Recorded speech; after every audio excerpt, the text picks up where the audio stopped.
Dios todo lo hizo hermoso a su tiempo. Aquello que fue, ya es, y lo que ha de ser, fue ya. Dios restaurará lo que pasó. Todo lo que se quiere bajo el cielo tiene su hora. A partir de este momento, damos comienzo a un programa que te enseñará que bajo la palabra de Dios, todo tiene su tiempo.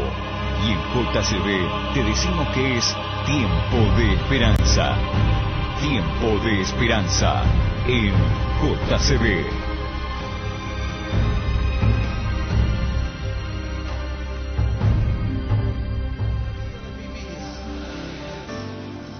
Ese es mi deseo. Llévame allá, donde sé que habrá paz, donde tengo que callar para escucharte hablar, donde todo es realidad y el tiempo no existe más. Una y otra vez, al estar yo junto a ti, no me puedo contener. Cuando me miras así, ya no hay nada que decir. Eres todo. Muy buenos días, audiencia amiga querida. ¿Cómo les va? Quien les habla, Walter Darío Buceta. JCB es la cadena, porque se me trabó la cadena. Es la cadena que transmite en el 104.9 del dial.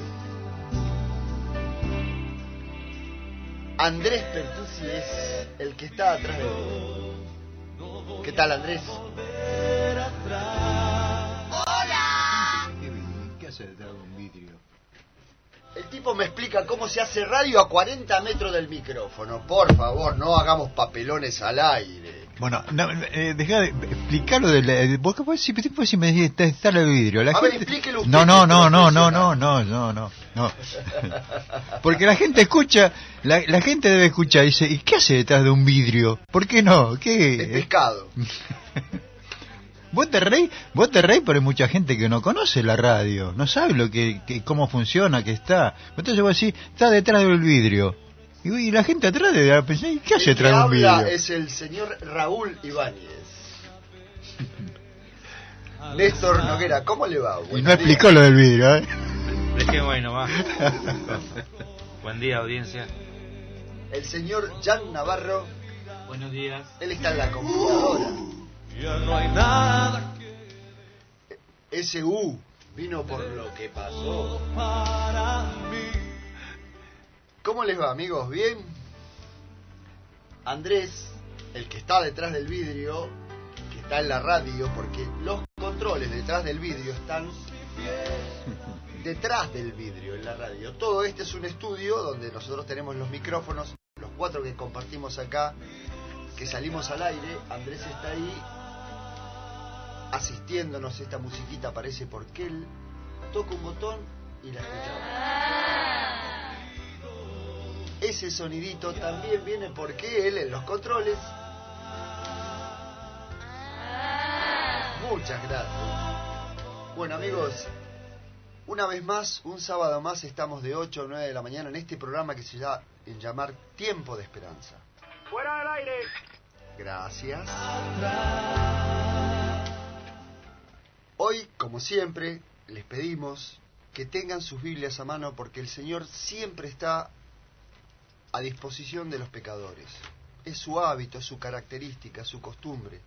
Y nosotros en eso nos movemos, en esa libertad, en esa confianza que Él nos otorga. Vamos, hacemos nuestras cosas, nos levantamos todos los días de nuestras vidas. Y hoy sábado, que es el día de reposo, que Él ha dado a través de la eternidad, nosotros disfrutamos hablando de su persona. Desde ya muchas gracias y esperamos que nos llamen a los teléfonos de líneas rotativas. 42640686, lo repito, 42 64 06 86. Saben que nuestra línea editorial es la tergiversación del carácter de Dios, porque desde que la humanidad, la creación de Dios, una de las creaciones de Dios, el hombre, cayó en pecado en este mundo, inmediatamente hemos confundido el carácter de Dios. Más que confundido, lo hemos desconocido. Porque aparte creo, Walter y amada audiencia, hay poca lectura de la palabra de Dios.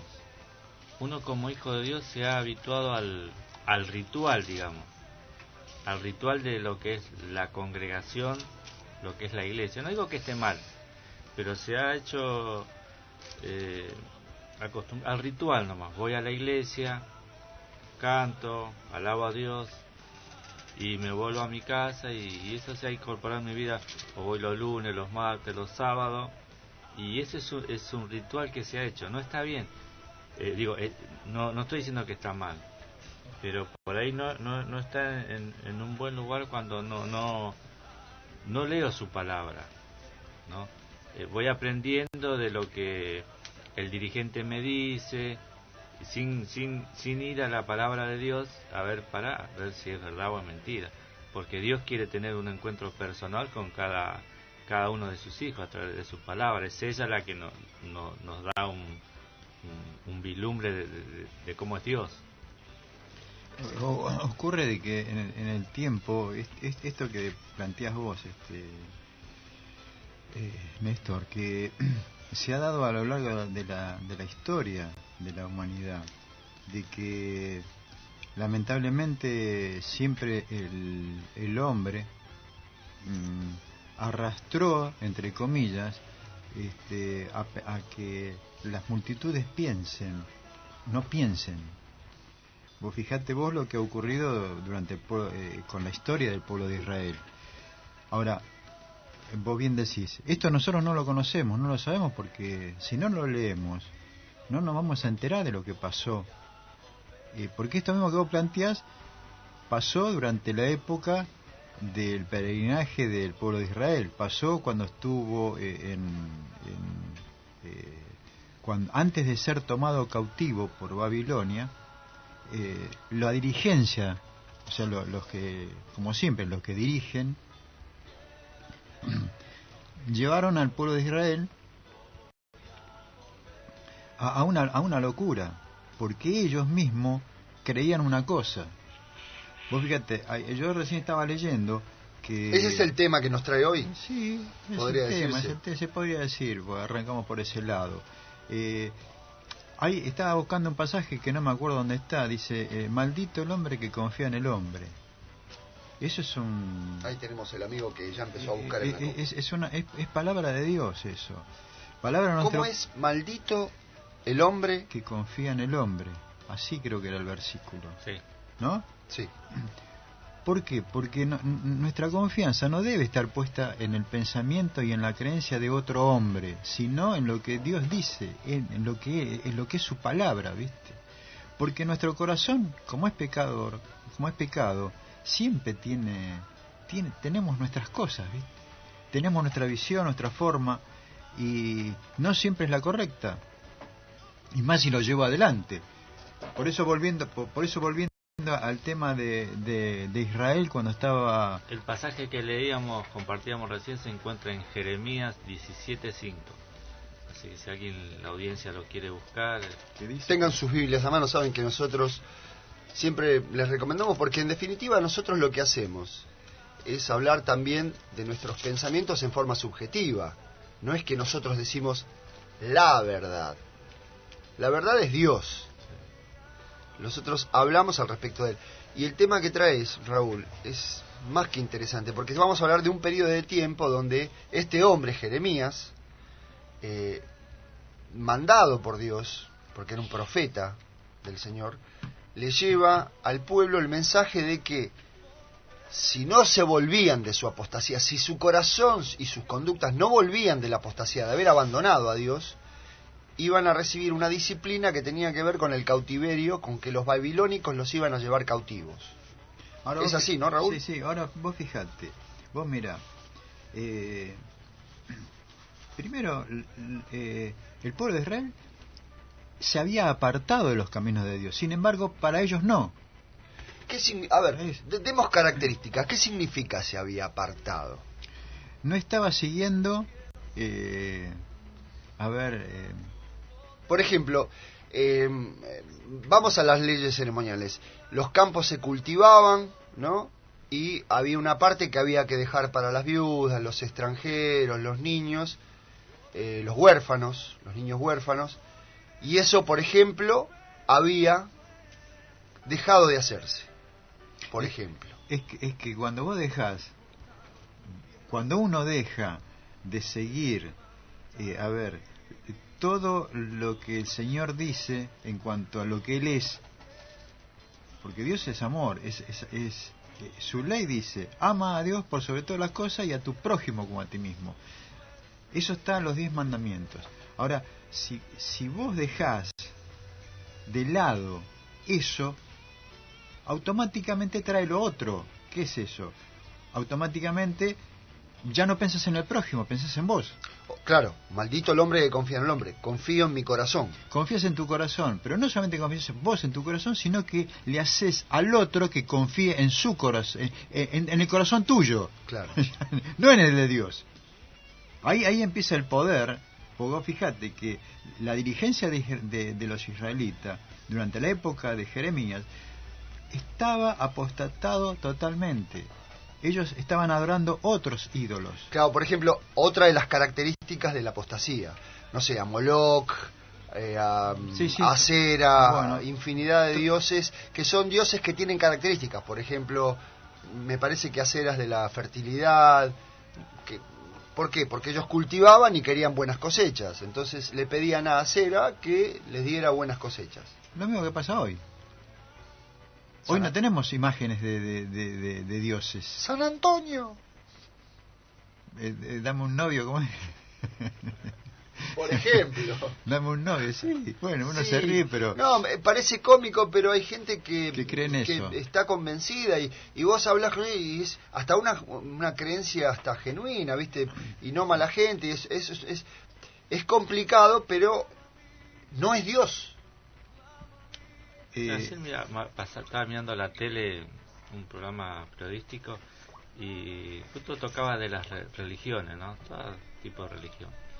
Justo de anoche tocaba una en especial. No la voy a nombrar porque... Pero me llamaba la atención que la gente que era participante de esta religión se les preguntaba y decía, yo creo en todas las religiones, son todas buenas. Y ese es el pensamiento que está. Yo creo en todas las religiones. Lo que pasa es que la gente confunde religión con doctrina y no es lo mismo. Perdón que por ahí entramos en otro tema, pero religión y doctrina no es lo mismo. Y yo creo que, primero, bueno, digo que esa es la tristeza que pasa en el pueblo de Dios. Creemos en la religión, solamente en la religión, y no en el Señor de la religión. Creo que, y ahí tomamos un camino equivocado. Eso es porque bueno, yo soy católico, soy bautista, somos los adventistas, somos los pentecostales, y creemos en la religión y no en el Señor. Por eso la importancia de que toda religión esté siendo fundada en la palabra de Dios, más allá del nombre. Bueno, pero el problema estriba, para mí, en que se confía en el hombre. Nosotros hoy lo tenemos a la vista en nuestro medio social. Ya no hablando de religión, hablando de las cosas sociales. Vos fijate de que, sin meternos en política, solamente para hacer una exposición de cómo son las cosas, ¿no? Una exposición de cómo son las cosas. Yo ayer tuve oportunidad de escuchar en un programa de radio alguien que puso al aire todas las promesas que había hecho el presidente de la nación antes de la campaña. de todas esas no cumplió ninguna. Que no le iba a tocar a los jubilados, que los trabajadores no iban a pagar ganancia. Bueno, la llave que iba a controlar la inflación y bueno, la llave de todos esos problemas. bueno, ¿no? pero una cantidad de promesas que Que la inflación iba a ser de un dígito, por ejemplo. que no iba a haber pobreza cero. Bueno, pero vos escuchabas eso. Y claro, eso lo escuchamos antes nosotros. Por eso que la gente confió en la palabra de este hombre, lo que dijo. Después los hechos llevaron a otra cosa. Ahora bien, vos fijate, no cumpliendo todo eso, hay gente que sigue confiando. ¿Y cómo es eso? Ahí hay un misterio, ¿viste? Porque yo apunto a esto, no estoy hablando, no estoy diciendo políticamente, estoy exponiendo... No estás haciendo política partidaria. Bueno, exactamente, política partidaria. Lo que estoy queriendo mostrar o decir es cómo el hombre confía en el hombre. Porque nosotros tenemos una necesidad. Tenemos necesidad de trabajo, de plata, de cosas, y entonces viene alguien, te dice eso, y vos, mi corazón, viste, se va a inclinar porque yo quiero eso. Y entonces, ¿qué hago? Confío en lo que él dice, y voy tras eso. En el caso de la religión, vos fíjate que durante la época del pueblo de Israel, yo estaba leyendo acá que en un momento determinado sale un falso, eso está en Jeremías 28, donde dice falsa profecía de Ananías, y dice que en el principio del reinado del rey de Sedequías, rey de Judá, en el año 4, o sea, Sedequías estaba como rey en Israel, sale un falso profeta, Ananías. ¿Por qué falso profeta? Porque Jeremías venía diciendo de que Dios iba a llevar cautivo al pueblo de Israel por su apostasía, o sea, como una especie de disciplina. O sea, es increíble, ¿no? Porque uno lo piensa, Dios llevando a un pueblo cautivo para salvarlo de su apostasía, y lo lleva cautivo. Es medio como contradictorio, ¿no? Y pareciera como contradictorio, pero es como decir, escúchame a mí, no hay otro, no sé, digo yo, me parece, escúchame a mí, yo soy tu Dios, no hay otro Dios. Mirá, por favor, escúchame, porque yo soy tu Dios, atendeme. Bueno, listo, te dejo libre a tu camino y provoco esto para que en tu camino aprendas. Yo lo llevaría por el terreno de los chicos. Un chico quiere un dulce, ¿viste? Y le va a hacer mal, y entonces, ¿qué hace el padre? Se lo saca. ¿Qué hace el chico? Va y se busca a escondidas otro dulce, a escondidas del padre. Y entonces, bueno, el padre, esta es una figura que se me vino a la cabeza ahora. Entonces, ahora que lo pesqué comiendo ese dulce que me había dicho, bueno, ahora vas castigado a tu habitación y no vas a salir, vas a comer esto y esto. O sea que el padre, ¿qué está haciendo? Está haciendo algo por la salud de su chico. Lo está privando de la libertad por un dulce. Dios estaba haciendo algo similar con el pueblo de Israel. Por eso que cuando surge el profeta Ananías, si ustedes leen el capítulo 28 de Jeremías, habla que dice, no, el pueblo de Dios va a quebrar lo va a quebrar al rey de Babilonia, vamos a triunfar sobre el rey de Babilonia y nosotros vamos a... Expliquemos, Raúl, porque ya el cautiverio estaba anunciado y no tenía retorno. Sí. ¿Sí? Sí, Jeremías dijo, Israel va a ir cautivo a Babilonia. Sí. Y ya no... Sí, porque Dios explica estas cosas. Creo que Dios le había dicho, no se resistan. No se resistan. No va a haber... no va a haber problema, no lo van no se resista. Es más, no solamente eso, sino que les promete que allá en el cautiverio iban a ser cuidados. Claro. Allá el libro de Jeremías es espectacular en ese, o sea, cómo Dios trata a sus hijos, cómo nos trata, porque los llevaba en cautiverio, pero los llevaba para que pudieran aprender y pudieran saber quién es el verdadero Dios, quién es y cómo es. Bueno, acá salta un falso profeta y empieza, y Jeremías dice que ahora él retruca, como diciendo, usted está loco, este hombre, ¿viste? Este no es de Dios. Bueno, sin embargo, ¿qué pasa? A Jeremías lo quieren matar. Sí, No, la voluntad popular, el común de la gente. El rey, la dirigencia del pueblo de Israel, lo quiere matar. Lo quiere matar. Puede ser, Raúl, que a veces la política de la iglesia va por un lado y los propósitos de Dios por otro, y predomina más la política que los propósitos de Dios. Y lo tenemos a lo largo de la historia, porque eso mismo que vos preguntás pasó en el caso del pueblo de Israel, porque vos fíjate que la política prevaleció cuando vino el Mesías, prevaleció la política y lo mataron a Jesús. Es algo similar, es similar. Hoy hay otra connotación, porque siempre está en juego los intereses de los hombres. Vos fíjate que en el caso de Jesús, si pudiéramos decirlo de esta manera, no es lo exacto, pero para graficarlo, los religiosos asociados al camino de Jesús lo hacen cautivo y lo llevan preso al poder político, que también sometía al poder militar y de policía. Entonces lo llevan preso y lo hacen castigar por militares.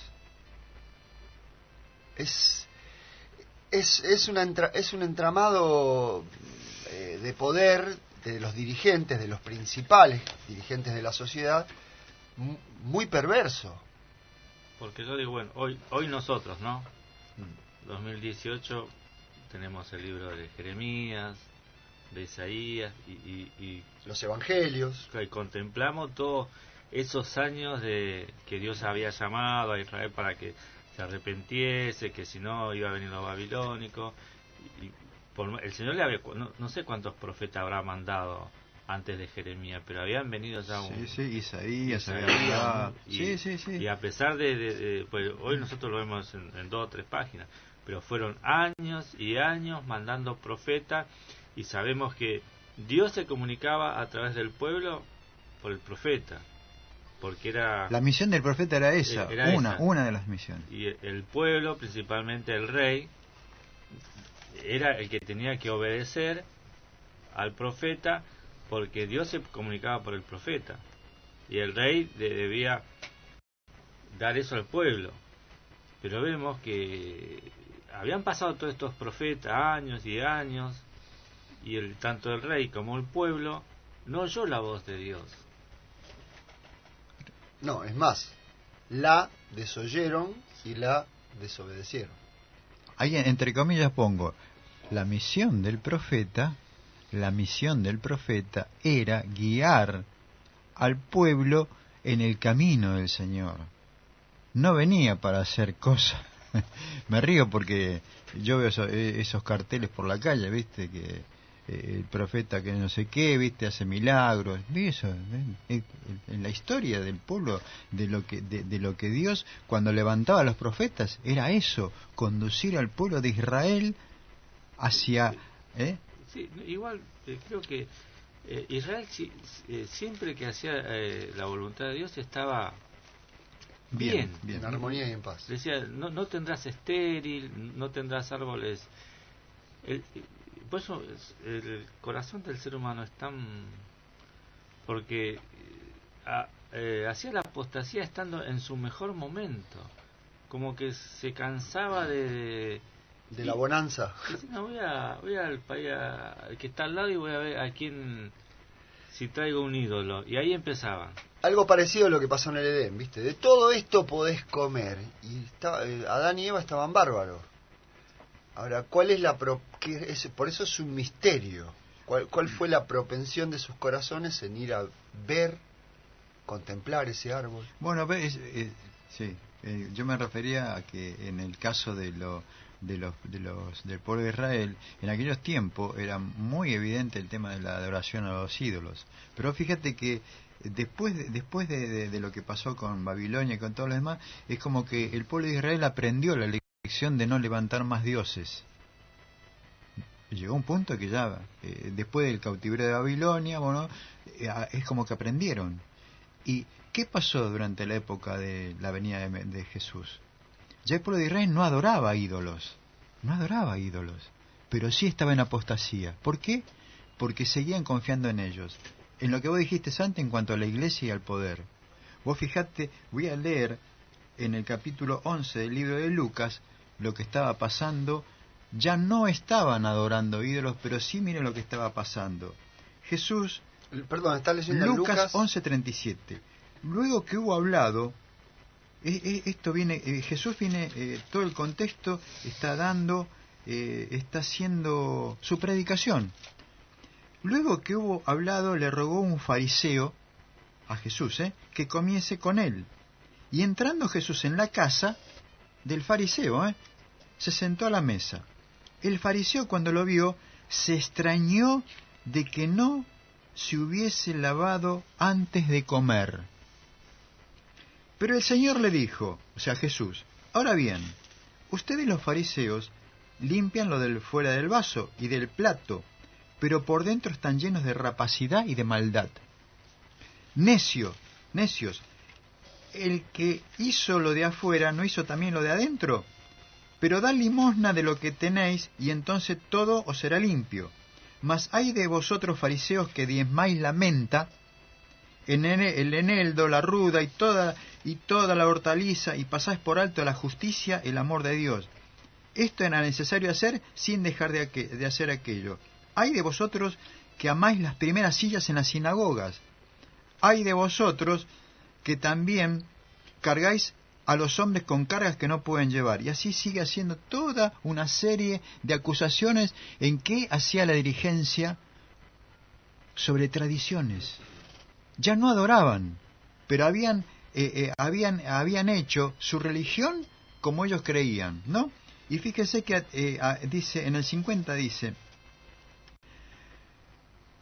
en el 49, pero por eso la sabiduría de Dios también dijo, les enviaré profetas y apóstoles, de ellos a unos matarán y a otros perseguirán, para que se demande de esta generación la sangre de todos los profetas que se ha derramado desde la fundación del mundo, desde la sangre de Abel hasta la sangre de Zacarías que murió entre el altar y el templo, sí os digo que será demandada de esta generación.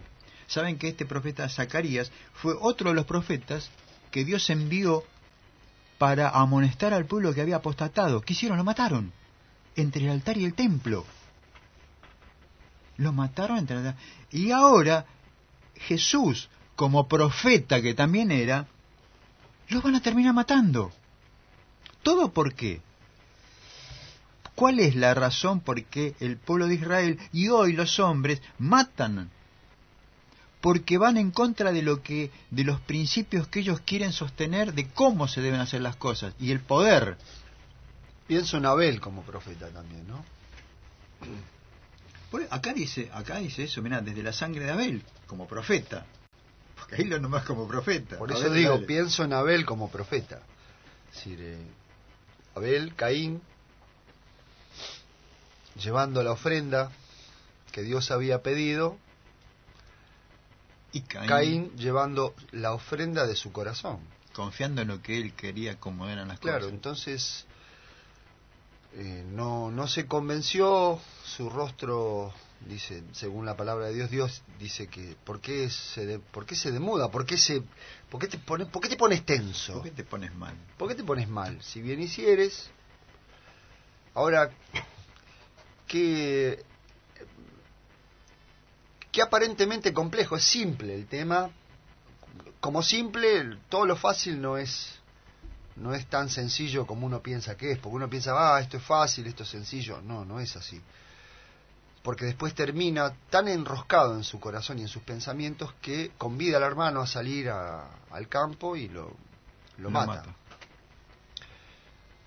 Suponemos que lo mata de un palazo en la cabeza o algo por el estilo, ¿no? No describe bien la Biblia cómo, pero digo, Abel como profeta, él simplemente hizo lo que Dios, porque todos los periodos proféticos y todos los profetas vienen a decir, no es la voz de Dios por la eternidad, es la voz de Dios en ese momento de la historia.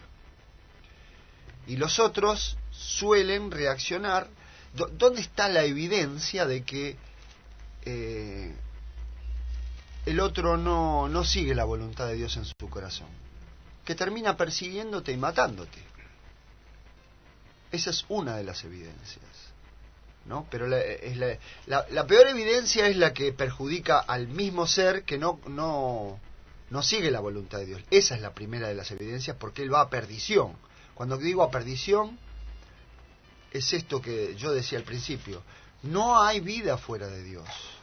No es que, porque mientras hablábamos yo pensaba en la situación de que, qué piola Dios. Él pone las cosas así porque Él quiere que nosotros hagamos su voluntad.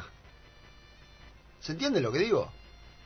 Hay gente que plantea las cosas de tal manera para que hagas la voluntad como yo veo las cosas.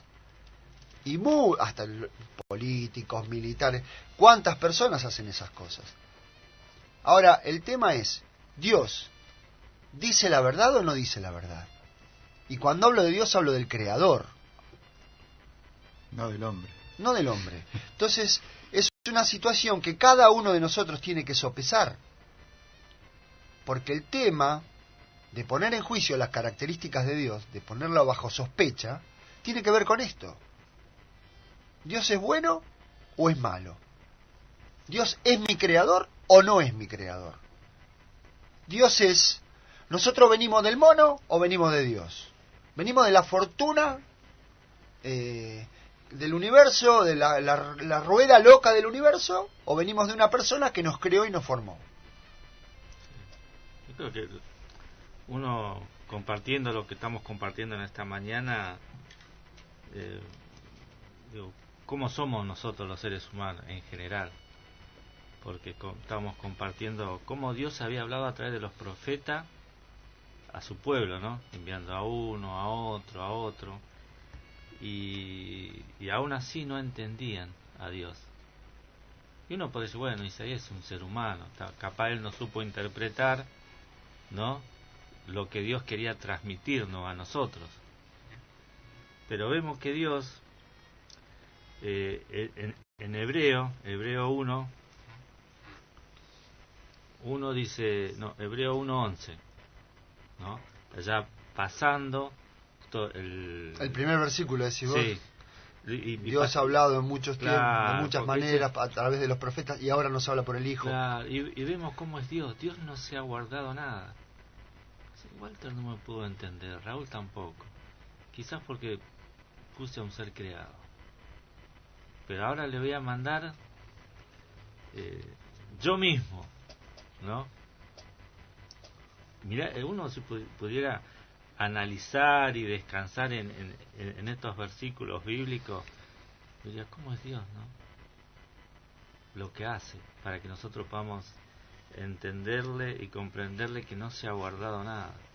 Dice, Dios, habiendo hablado muchas veces y de muchas maneras, cuando vos no entendemos, le voy a hablar de esta forma, de otra vez si entiende, y aún así no dice, de muchas maneras en otros tiempos a los padres por los profetas.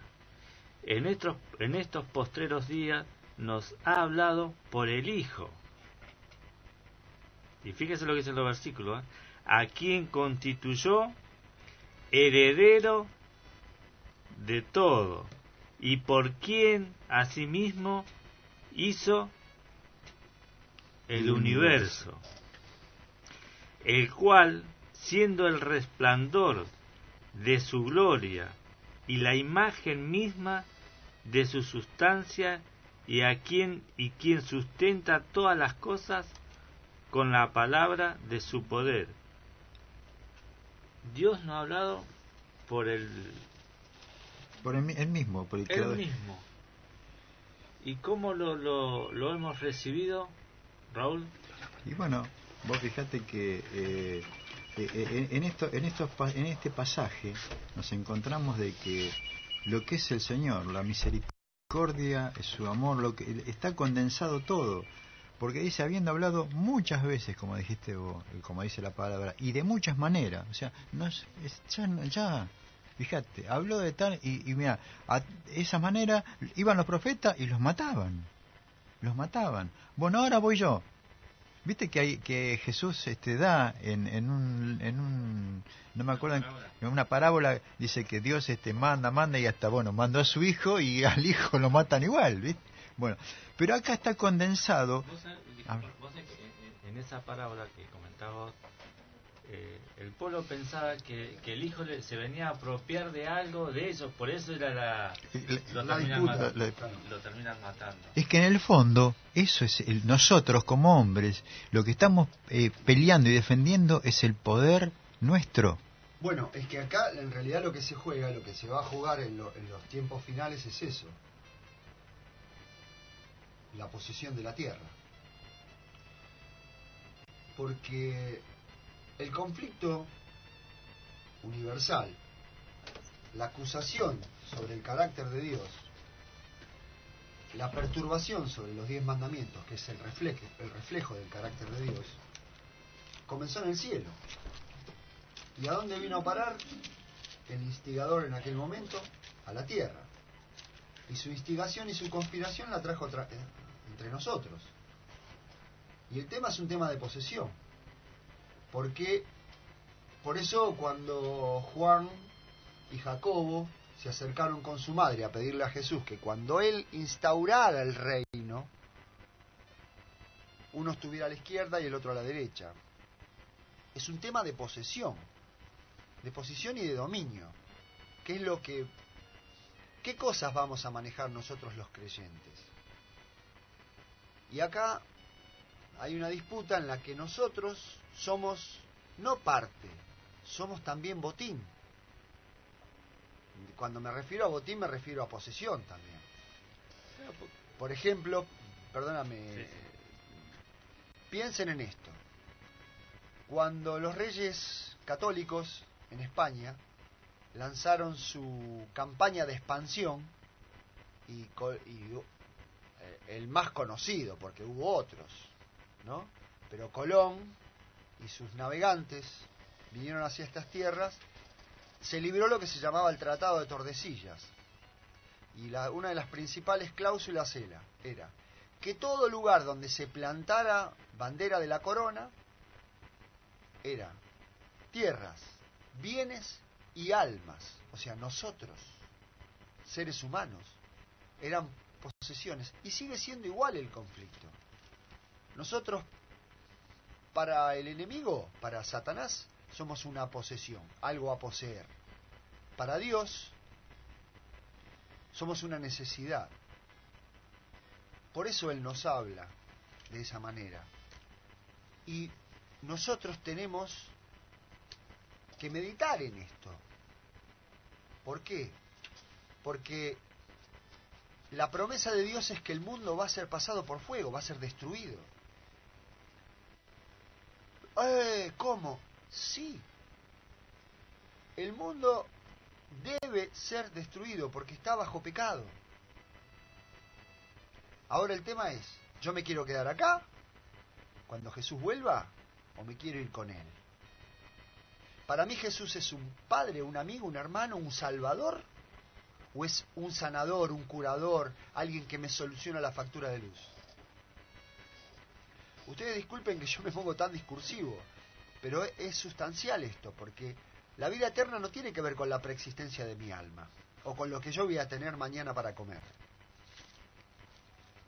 Tiene que ver con la relación de mi Padre, de cómo Él se relaciona conmigo. Lo que pasa es que justamente el hombre nos hace creer eso.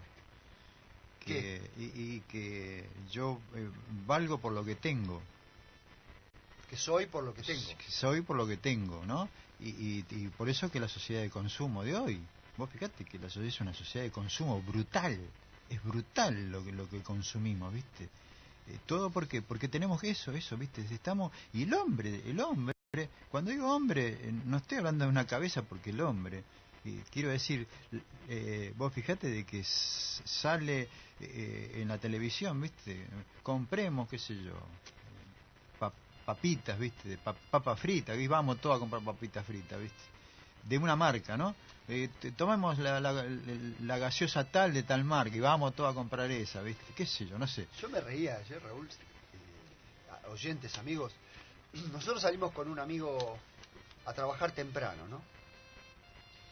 Y se supone que en las grandes capitales existe el confort. Porque vos... Debería. No. De hecho es así, qué sé yo. Viajás en un asiento... aún en el transporte público, los asientos son más o menos cómodos. Bueno, desde que desde que salimos de la casa de él hasta que es desde que salimos de Congreso hasta Acoiti Rivadavia, que es Caballito, pasamos por los 4 climas en menos de media hora. Nos agarró la lluvia, nos mojamos con una temperatura impresionante. Bajamos al andén del subte, fácilmente una atmósfera de calor y humedad que debería estar rayando los 40 grados.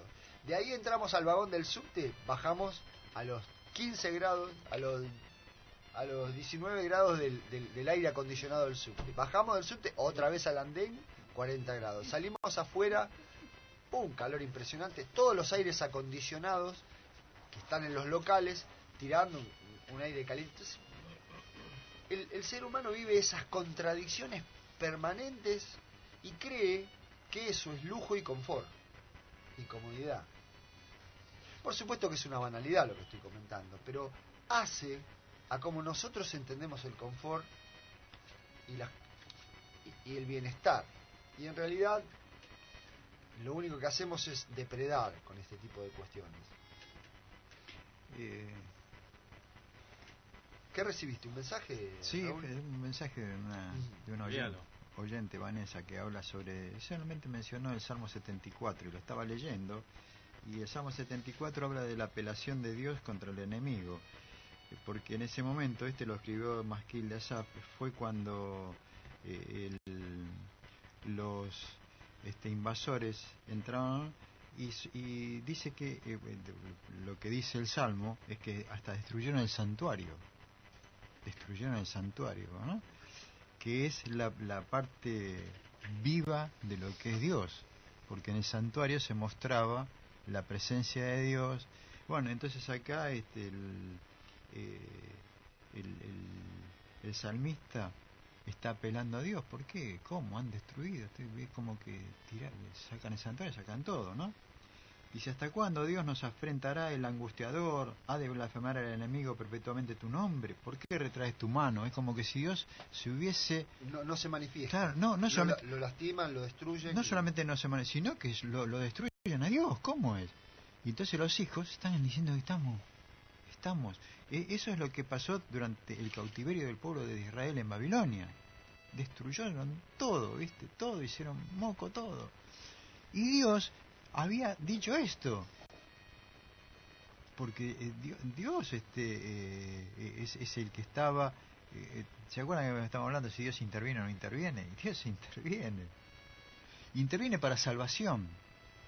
Y a veces hace cosas que nosotros no entendemos. Hablando de eso me acordé de no tenemos tanto tiempo, pero... Sí, nos quedan 10 minutos.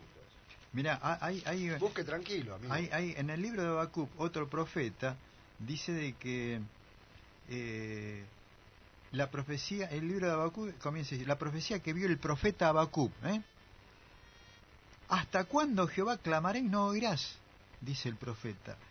Y daré voces a ti a causa de la violencia y no salvarás. ¿Por qué me haces ver iniquidad? Me haces que vea molestia. Destrucción y violencia están delante de mí.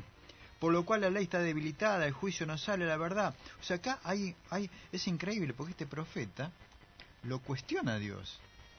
Porque esto es un cuestionamiento a Dios que le dice, ¿por qué no actúas? ¿Por qué no obras?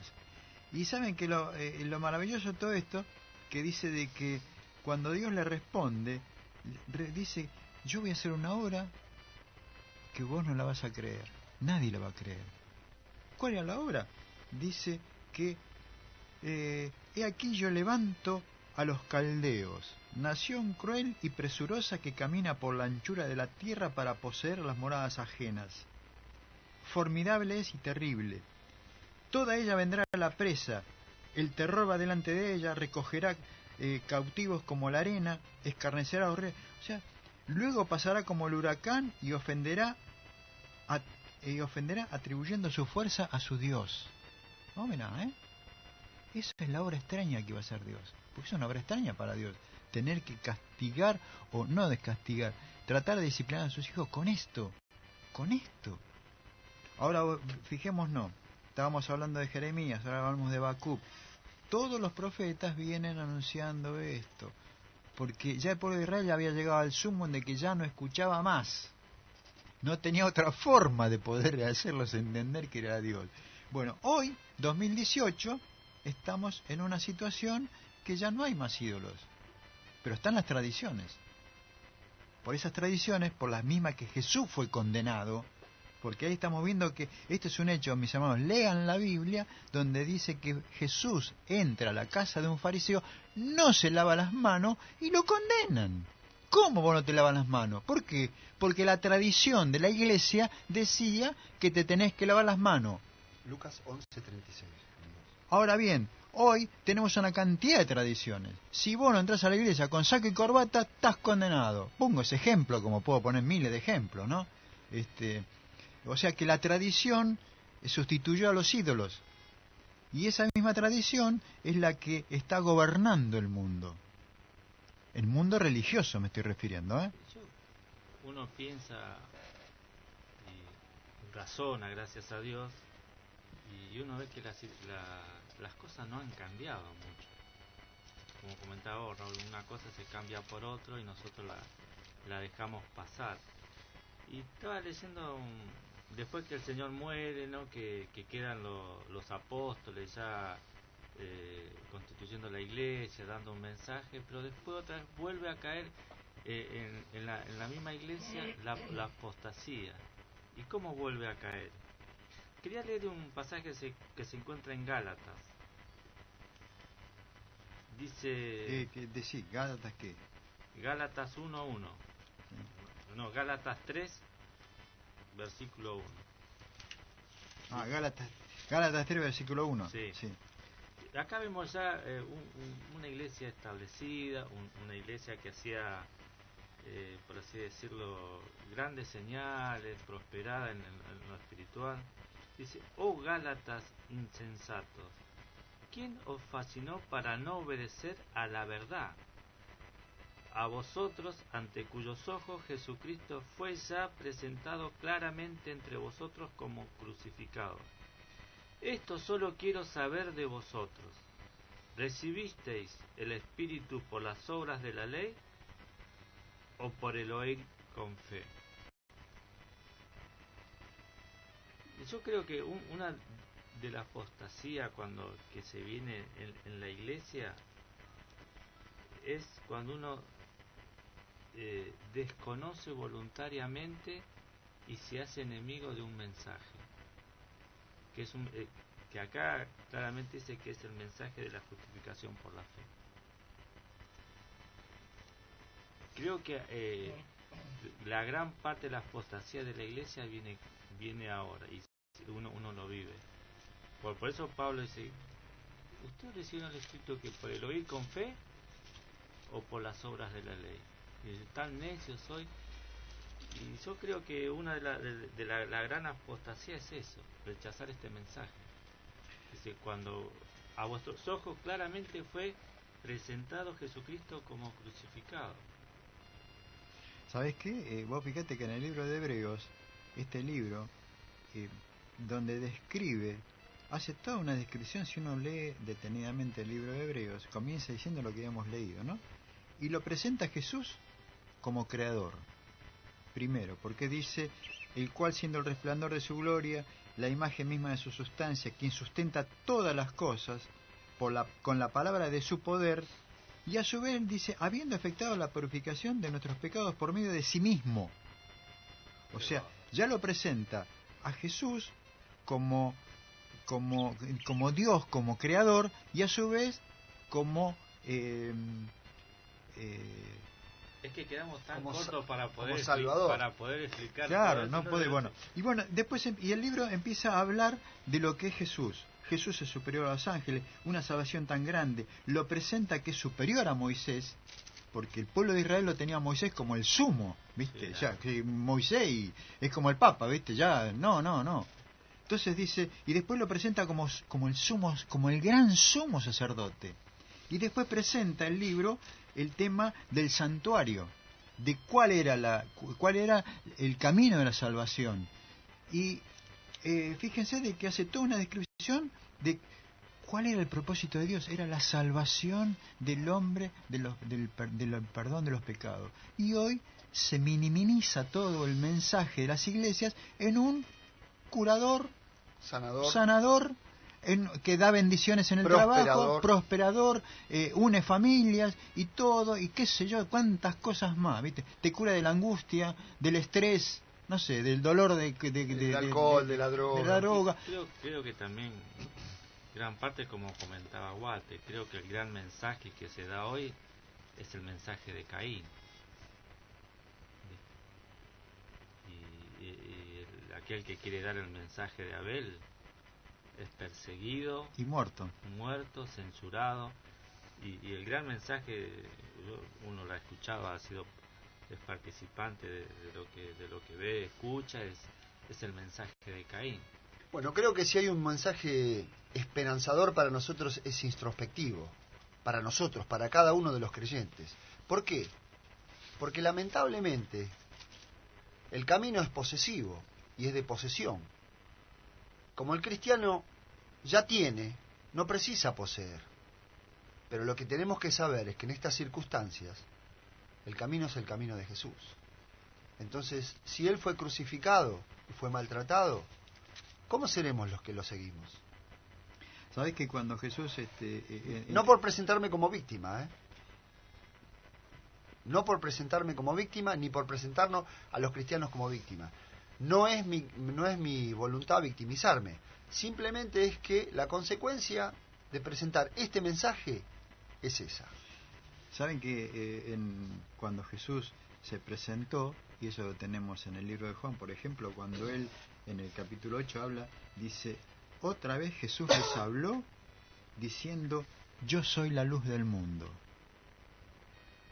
El que me sigue no andará en tinieblas, sino tendrá la luz de la vida. Los fariseos ya lo querían matar. ¿Nosotros qué somos entonces? Ahora, dice, y Jesús sigue y continúa y dice, vos fijate, los judíos en ese momento, el pueblo de Israel, veneraba a Moisés. Ese mismo que luego Pablo en el libro de Hebreos dice es más mayor. Y acá dice, así que si el hijo os libertare, seréis verdaderamente libres. Sé que sois descendiente de Abraham, pero procuráis matarme. Bueno, hermanos, amigos, nos retiramos hasta el sábado próximo. Gracias, Andrés. Ya no podés.